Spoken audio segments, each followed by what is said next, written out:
मी एक प्रसंग तुम्हाला सांगतो. हिंदू या इंग्रजी दैनिकाचे संपादक अर्थात तत्कालीन संपादक पी साईनाथ एकदा नागपूरला माझ्याकडे आले होते आणि त्यांनी मला प्रश्न केला की पश्चिम विदर्भामध्ये शेतकऱ्यांच्या मोठ्या प्रमाणावरती आत्महत्या होत आहेत आणि पूर्व विदर्भात म्हणजे चंद्रपूर, गडचिरोली, भंडारा आणि गोंदिया या भागात मात्र नाटकांचा सीझन सुरू आहे.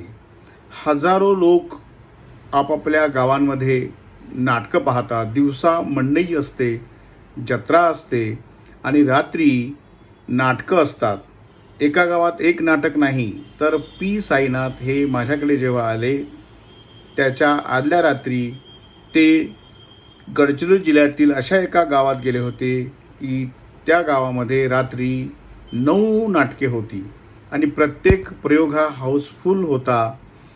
कोणीही फुकटात नाटक बघत नव्हतं.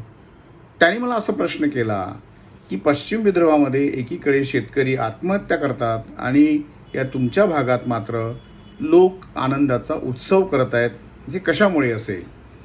मी त्यांना असं म्हणालो की सर, तुम्ही अर्थशास्त्राचे अभ्यासक आणि पत्रकार आहात, पण आपल्याकडे मागासलेले आणि पुढारलेले या शब्दांच्या ज्या व्याख्या आहेत या व्याख्या बदलायला पाहिजेत. एखाद्या समाजात जर मोठ्या प्रमाणामध्ये आत्महत्या होत असतील तर तो समाज नक्कीच समस्याग्रस्त आहे आणि समस्याग्रस्त असणे हे कोणत्याही पुढारलेल्या समाजाचं लक्षण असू शकत नाही. आणि जर पूर्व विदर्भामध्ये लोक आत्महत्या करत नसतील, एकही आत्महत्या नसेल आणि उलट लोक ते आनंदोत्सव साजरा करत असतील, याचा अर्थ ते पुढारलेले आहेत. आपल्याला माहिती आहे की महाराष्ट्राच्या प्रादेशिक संरचनेमध्ये सगळ्यात शेवटचा विभाग हा विदर्भाचा आहे.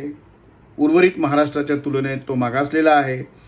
त्यातही अमरावती, अकोला, बुलढाणा हा जो पश्चिम विदर्भ आहे हा स्वतःला पुढारलेला समजतो आणि चंद्रपूर, गडचिरोली हा जो पूर्व विदर्भ आहे, ज्याला आम्ही झाडीपट्टी म्हणतो, तो मागासलेला आहे. या भागात अधिकाधिक आदिवासी आहेत. आदिवासींची जीवनशैली ही निसर्गाशी अत्यंत जवळीक साधणारी आहे. ते जंगलाला, अरण्याला, झाडाझुडपांना आपल्यापेक्षा वेगळं मानत नाहीत. त्याची ते लूट करत नाहीत.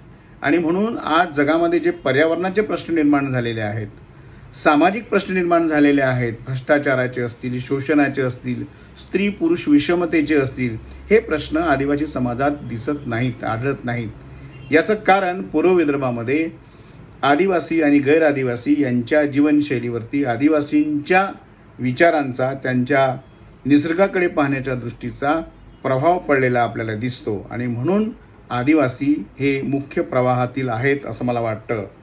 अलीकडेच माझं जे एक पुस्तक प्रसिद्ध झालेलं आहे, आदिवासी साहित्य एक अभ्यास, तर हे संपादित पुस्तक आहे आणि या पुस्तकाचं मुख्य प्रतिपाद्य किंवा मुख्य गृहीतक हे आहे की साहित्यात सुद्धा अनेक प्रवाह असले तर आदिवासी साहित्याचा प्रवाह हाच मुख्य प्रवाह आहे. या पुस्तकामध्ये अनेक लेखकांनी लेखन केलेलं आहे. साहित्याचे अभ्यासक आहेत, त्याचप्रमाणे पत्रकार आहेत. देवेंद्र गावंडे लोकसत्ताचे संपादक आहेत. त्यांनी आदिवासींच्या संदर्भात वन कायद्याविषयी या पुस्तकात लेख लिहिलेला आहे. मोहन हिराबाई हिरालाल जे अलीकडेच दिवंगत झाले, त्यांनी लेखामेंढा या गावामध्ये जी काही एक मोठी चळवळ त्यांनी उभारलेली होती, मावा नाटे मावाराज, हे कसं शक्य झालं, हे कसं यशस्वी झालं अभियान, त्याविषयी त्यांनी लेख लिहिलेला आहे.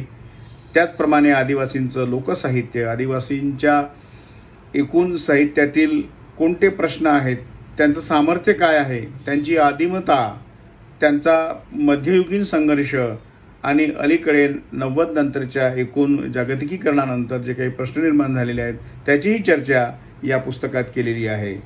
कोल्हापूरच्या भाषा विकास संस्थेने प्रसिद्ध केलेले हे पुस्तक आपण नक्की घ्या आणि त्यावर चर्चा करा.